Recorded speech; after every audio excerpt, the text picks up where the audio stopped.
Hey everyone, I'm Clint. So 1.19.4 is finally out, and with it comes a bunch of changes, including my personal favorite, effect give whatever you want, infinite. So you can infinitely give any potion effect, and yeah, it just stays forever, doesn't count down at all. A lot better than just, doing 10,000 ticks, and then it'll eventually running out when you least expect it. And of course, there's a few other changes as well. So, damage. The screen shake is now directional, apparently. So if we get hit from the side, we shake a little that way. Front, we shake forward, left, and back. There's a neat little... You gonna hit me? Nope. Oh, interesting.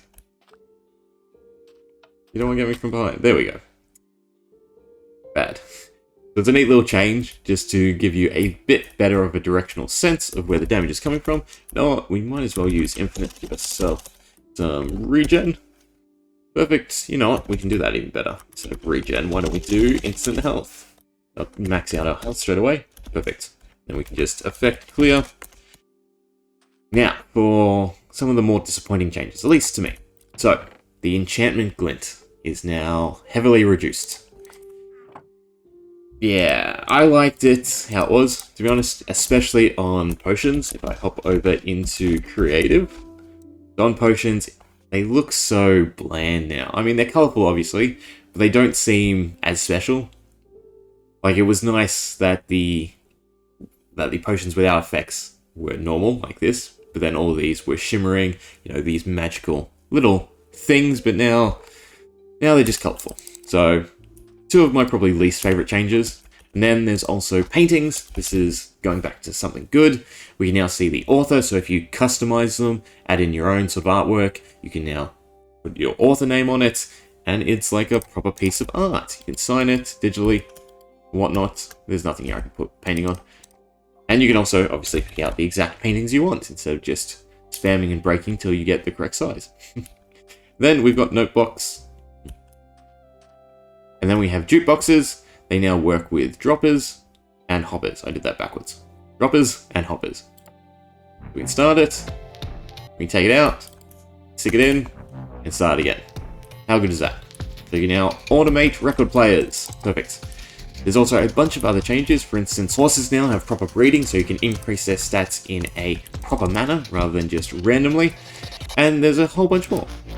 Most of which are your map maker's delight.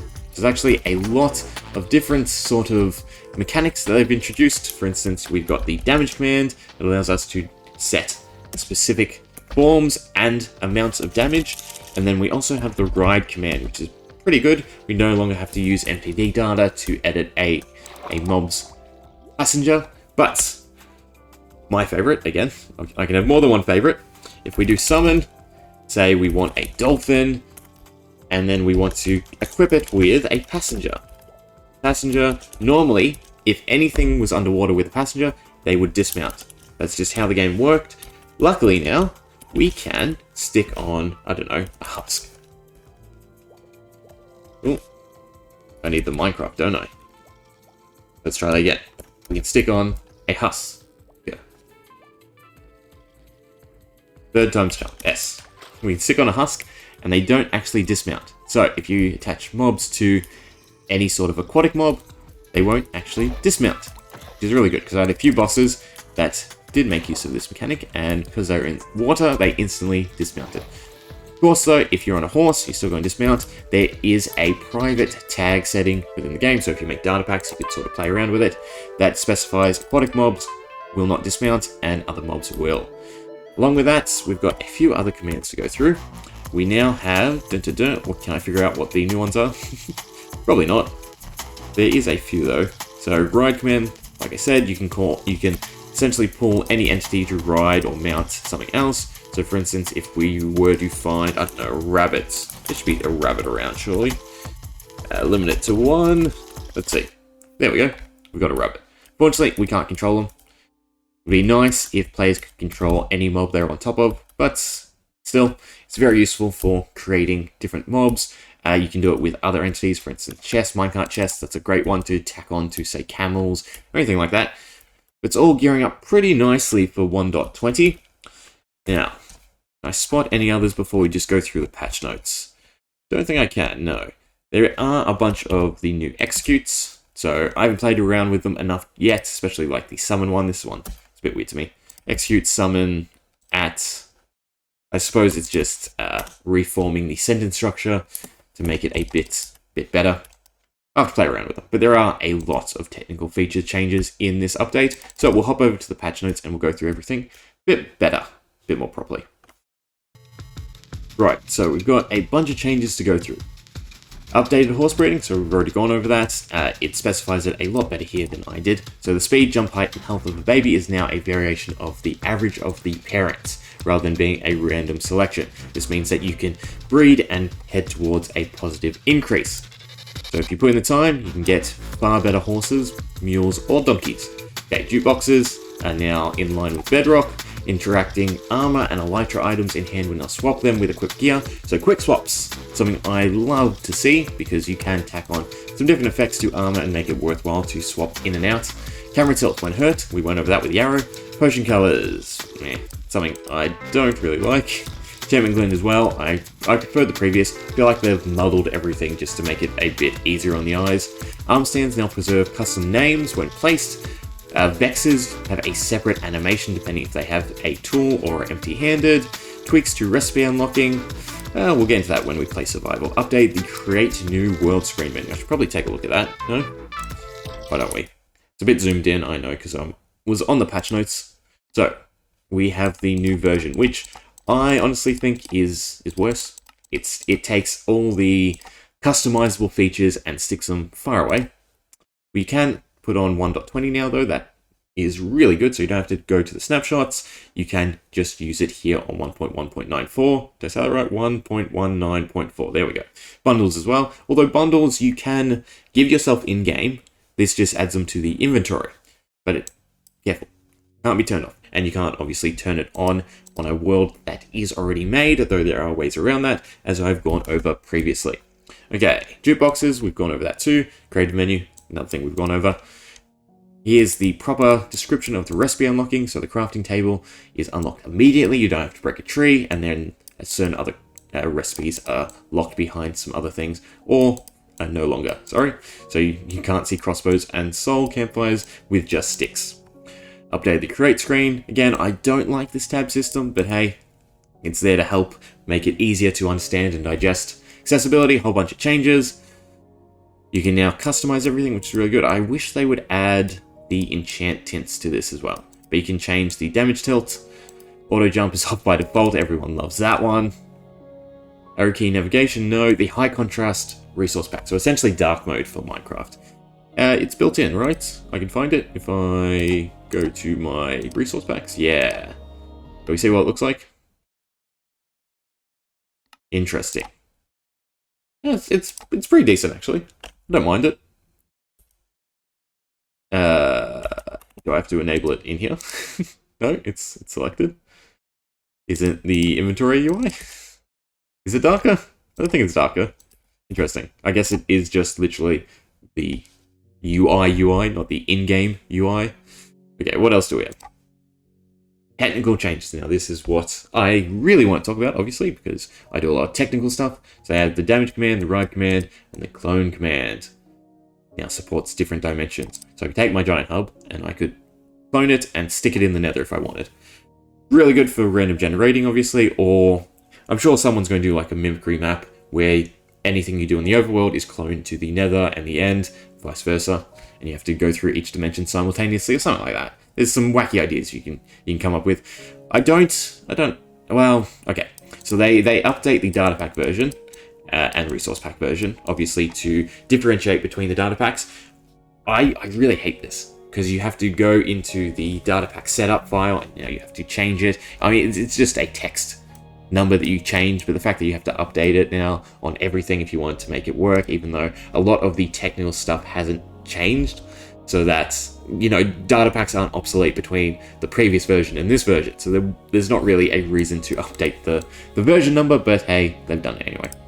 Okay, new string source available for data modify. Interesting.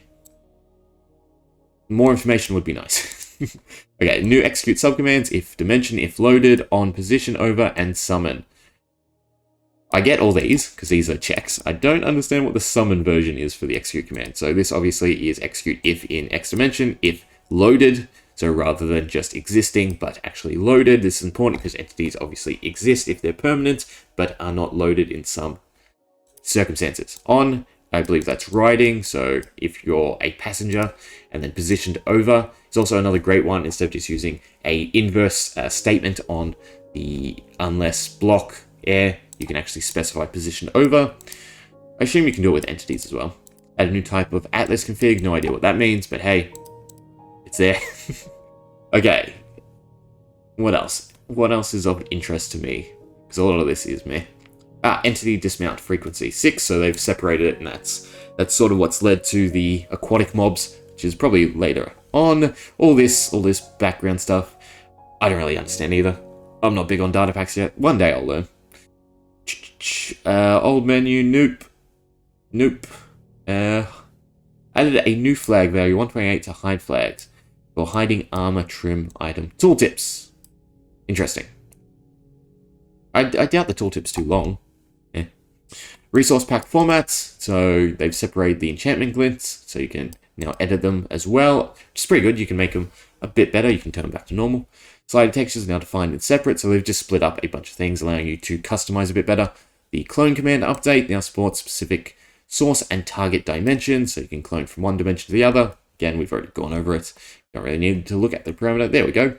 New source, available string. So entity, path, start, and reads a value as text, resulting in a string value. It's really good because it means you can store it and you can use it for something else. So you could take, for instance, an inventory item count and use that to apply a effect. Really good. A lot of these things have made a lot of the structures in my map, for instance, obsolete because they can just be done a lot better now. The infinite modifier for effects, really good. Execute, again, we don't really need to go over it. It's just more clarification on what we've already talked about. Okay, where's something good? Oh, position over, we can read this one. Position over the top of a height map, interesting. Changes the height of the execution position to be on top of the given height map. So this allows you to essentially do something on the surface. So you can detect an entity underground, I believe, and you can execute this on top of the height map, so the highest block. Okay, height maps, well, yeah. Just, I guessed right. Though you can specify world surface, ocean floor, motion blocking, no leaves. This is really good, because it means for generating, say, random structures in the air, you could randomly pick a mob in the world and then generate the structure using the height map. That way it doesn't interfere with anything and is obviously completely accessible to the player. So doing random generation in-game is a lot easier now, thanks to this version of the execute command. Execute summon. This is the one I'm interested in. A subcommand for summoning a new entity and binding the context selector to it. Meant to simplify entity setup. Yes, this is really good. I don't know why they didn't just add a... So usually you can do as and at in one statement. This just simplifies that and allows you to execute the summon and then add anything you want to it with the add s. So for instance, rather than doing execute summon ... entity then npt data, you can do execute summon ... When I say ... I mean tilde. So it summons in position, or you enter the coordinates, and then you can do like data modify to change its data. So there you go. Reduce the need for raw NBT editing. So you can do it through in-game. Granted, you still need to understand, obviously, data modify outside of, its particles, if you want, a spawn particle, if you want to give it effects, or modify a single attribute. It's still probably easier to use NBT editing, to be honest. Build biome. That already existed, did it not? Oh, it's been optimized. Interesting. Weather, the duration of weather changes now matches the game regular weather cycle if not specified. Ride command allows you to, as you saw, put yourself on an entity or put an entity on something else. Again, I really wish that there was more ways for the players to control mobs, because obviously you can't saddle everything, so it's still a decent way to restrict what you can ride, but in creative maps you could then put a player on X entity and actually allow them to control it. Or just an NPD data tag that allows you to control it. Would be nice. Especially for stuff like the Ranger, because all that stuff would be fun to ride. Damage types. So the damage command is really extensive. I don't think we're going to go through it because there's a lot of stuff you can specify. This is This looks like a data pack setup if you wanted, but obviously you can specify the amount of damage and you can specify the type of damage, which does play into armor, protection, resistance, all of that good stuff, and allow you to actually create dynamic values that properly interact with the game in a command setting. This is great for creating special abilities or effects on gear and equipment with a single command now, rather than differing types of I guess plus and minus values using, say, withering, instant damage, instant health, and regen to get a specific damage value you want. Which is something I did, really complicated, much better to have. There you go, and it's, oh, okay. Effects, how damage manifests, when effect on player, possible values. So they do place their own sound effects too, which is really good. Really good, really good. Damage command is just great. It should have been in Java a lot sooner, to be honest. Anything else? Modify block limit? No. Oh, wait. Controlling the maximum number of block changes in one execution. So you can up block limit. Clone, fill, and fill biome. It's really good because I had to separate my random dungeon generation because of the cap on the fill. Or, well, I also had to limit it as well. So if I could change the game rule, granted it would obviously cause a lot more stress on the execution of the command, and that system is already pretty heavy. Do vine spread. Text components, no. Display entities. Again, another complicated component we probably won't go over. Anything else juicy left? Item display, no. Interaction entities. It's another great tool for creative map making, but very complicated. Only allows snow and gold rabbits. Biome tag has been renamed to spawn gold rabbit. What are gold rabbits? I guess the type of rabbits? Sorry, I was thinking like special rabbits. Snow golems melting in warm biomes, now controlled by the snow golem melts biome tag. Okay, here we are. Only mobs in the dismount underwater entity tag will now force the ride dismount when underwater. So obviously any mob that is not classified as an aquatic mob, but more importantly, you can specify this tag through data packs, which is the big thing. Again, creative map making, there's tons of commands for you to use, and then in the really far background, there's a lot of new stuff for you to play around in terms of data packs. So it's all really good. This is a really creative update. It sort of overshadows 1.20 for me because, no offense, archaeology is still trash. Cherry blossom biomes, it's a lot of B's, hard for me to say, is good, but is not a lot. If you think about any other biome changes we've got, cherry blossom biomes are very small. Very, very small. The sniffer is a redundant mob. If there was more flower types, I hope they had more flower types, but as we've often seen, they will add a mob and move on. So the ancient seed is not enough. All the new stuff they're adding, it's just not enough. It seems very minimalistic to me. And I think we're on to the really complicated stuff. Yeah. Alright, and then experimental features, if we wanted to. So archaeology, trash, cherry grows, good, but too small. Sniffer and torch flowers, way too limited. Armor trimming, definitely great, but it was obviously the unexpected feature, and again, I like functionality, doesn't have functionality. Anyway, that's 1.19.4. You can now play 1.20 pretty easily too, which means it is optimized enough that they are allowing you to play it on latest patch. It's a good sign. It means it shouldn't be too long before 1.20 comes out. I don't think there's a lot more to finalize unless they do add stuff, but again, I highly doubt that. Yeah, we'll leave it there. Hope you enjoyed.